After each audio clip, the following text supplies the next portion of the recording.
Hello, welcome back to my channel. This is the Master Teacher Serene.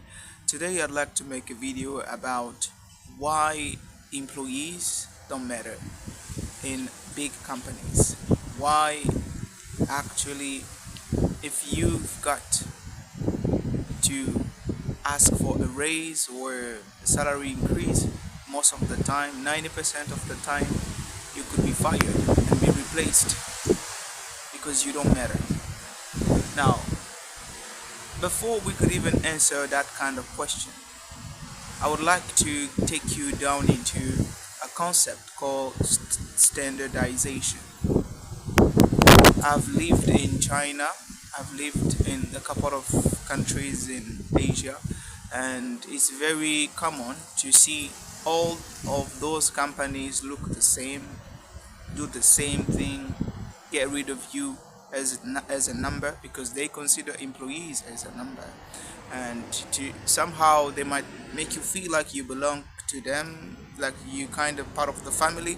But it's a business, right? Business is all about profit, and it's pretty much, even in terms of business, as an employee, what matters for the boss or for the enterprise is profit, and profit is kind of one-sided. You see, for the boss, when they receive money, it's an asset to them. But when they pay you, it's kind of a liability. So somehow, as an employee, if unless you kind of become very important to the company, but which is never the case, even if you're a manager or a trainer or anything of a kind, or whatever the thing you want to be, if the company doesn't belong to you, it's very common for you to lose everything at the end. Without further doing, what is standardization? What is a standard in the first place? A standard is a set of rules, the best practices, a guideline about how something is being done, about how to do something. So if I would say that again, it's the best practices of how something is done. Now, standardization would be a process in which we discover, we update, we create the best practices so that we can produce, in terms of business, pretty much it's the quality, it's the consistency, and it's the safety.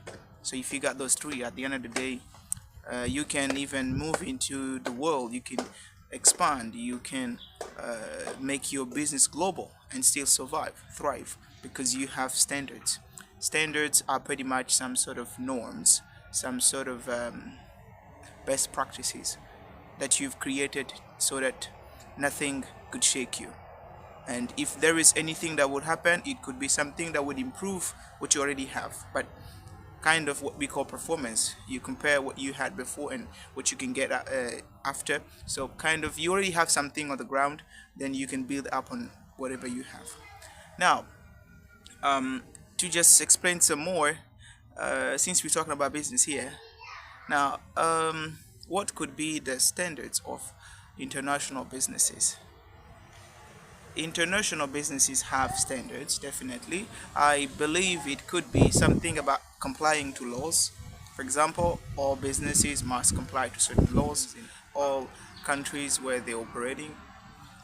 Second of all, I think they must be able to keep all the stakeholders engaged. I mean, how to motivate the employees. Some employees come in just to look for a salary, which could be, I guess, maybe not even more than 1% of the value of the company. Some others want to come to manage the business, sort of have a career. So those ones, they're pretty much looking for promotions, salary increases, and all that. Some are entrepreneurs, but because they have to start somewhere, so they're there to steal whatever you got. So yeah, different employees have different expectations, and as an enterprise, as a big company, they all have standards for every kind of people, and they've made sure that all of you can be stuck into one box. so that they can control everything and still produce the quality, the consistency and the safety, whether it's a product or it's a service. Yeah. So now, the next question would be the fact that somehow all global companies, all big companies, they have managed to get some sort of standard work in whatever they do. That being said, it makes us think that there is a unique way of doing things in companies which gets them perfect in the end, and the trainings, the performance will be excellent. At some point you might think it's a good thing because the company is successful, because they have standards and they have, if they've got the best practices, definitely they wouldn't fail. But you as an employee, you mean nothing to them because they can train you and you can train others. That also means that everyone can do your job. Everyone has, like I said, in China, I'm into teaching, so they can train you. Even here in Japan, they can train you. Most of the jobs, the companies, international companies here can train you first before you start, even if you're new to that. So they can train you, but the thing is that they train everyone the same pace, and the majority of you, because the standards, the norms are there, so all of you can reach the expectations, and that makes you a suitable sort of toy or sort of robot, sort of number for them to just do the job. It's not really your life, it's a job.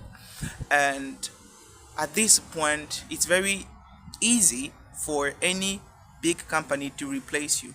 You can, if let's say you've worked for them for 20 years, you notice in Japan, for example, in like the Asian culture, they would want you to work for the same company for 20 years, 30 years, spend your whole life, look at it as a work or life.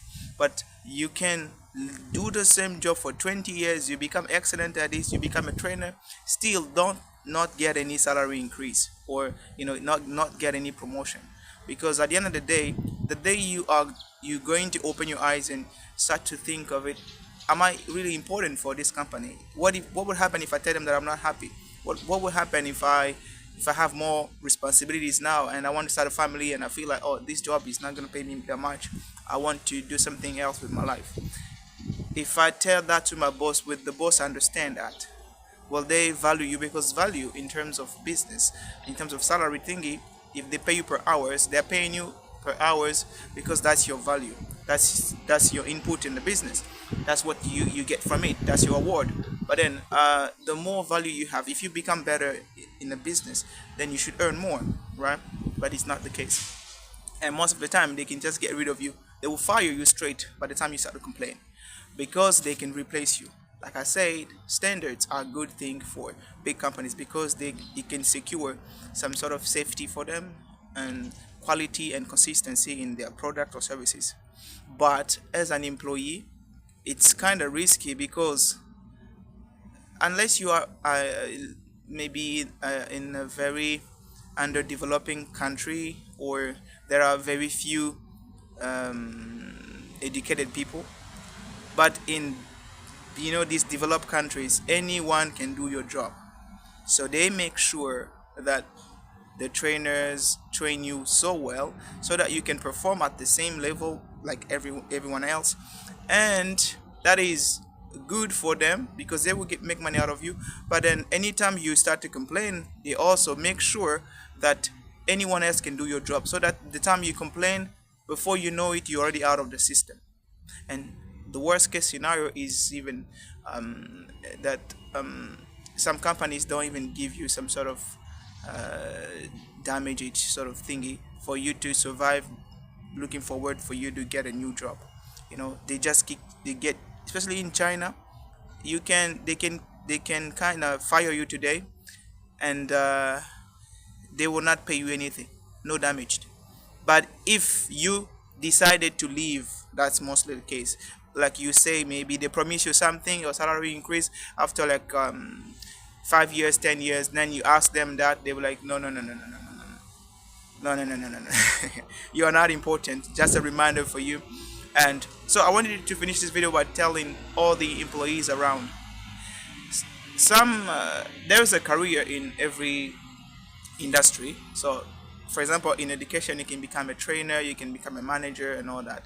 But even though you become those trainers, managers, somehow there is no guarantee if the company, the enterprise does not belong to you.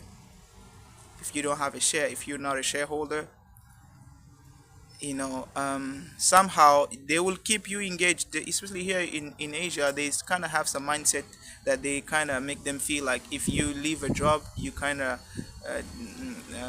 it's like sort of bad behavior that the society does not want. So they want to stay there forever, but still they're not going to increase your salary or do anything that could make your life better. And life is changing, especially like Japan, especially Japan. um, Back then the money was different. Now the money has changed, but the salaries are the same and the cost of living has increased. So things are really difficult here, but you cannot complain because that's part of their culture too. They don't complain. So yeah, somehow as an employee, I would like to tell my friends here that are working hard doesn't lead you anywhere. Somehow what you do on your job is not important if you're working a job because you want to earn a salary. What is more important is who you're becoming when you're doing that job, because you need to work for a vision. If you believe that you're doing a job because you're passionate about it, but make it your work. Think of your next move. What are you going to do next? Because as an employee, you don't matter at all. You don't matter at all, right? So yeah, you can make it a career, or you can become an entrepreneur. Like at the end, if you become so good at it, you become a trainer. You know how the system works. For example, in education, I know pretty much everything that is to do with training people regarding English and stuff like this. And I kind of am a very um, you know self-directed individual. I learn things by my own. So yeah, I've learned a lot, quite a lot. And yeah, so at the end of the day, maybe I'll end up starting my own school. I'll end up maybe owning other businesses because I'm kind of business minded as well. I can end up into education or anything that has to do with helping people, teaching. I can use my talent, yeah. So yeah, you got to have a move. And I would like to remind you today that you don't matter to your company. The salary that they give you, somehow it could be even less than 1% of the value, or the budget of the company. What they give you is what they think you're worth. And because you don't matter, anytime you might want to get something better, they might fire you. And if you want to try some companies in Asia, tell them that, you know what, I worked for you for 10 years and your salary is too small, I want something more. They will fire you the next day, and you'll be replaced. Like, it's like they will erase you and you will not exist anymore. And the worst thing even is, especially in Asia, your employees, I mean your employers, they act like if they are friends with you. By the time they fire you, they'll block you and they'll forget about you. So yeah, that was it for today. I hope you have gotten something from it. Why actually employees don't matter, and why do you get fired if you ask for salary raise in Asia in particular, and everywhere around the world in general.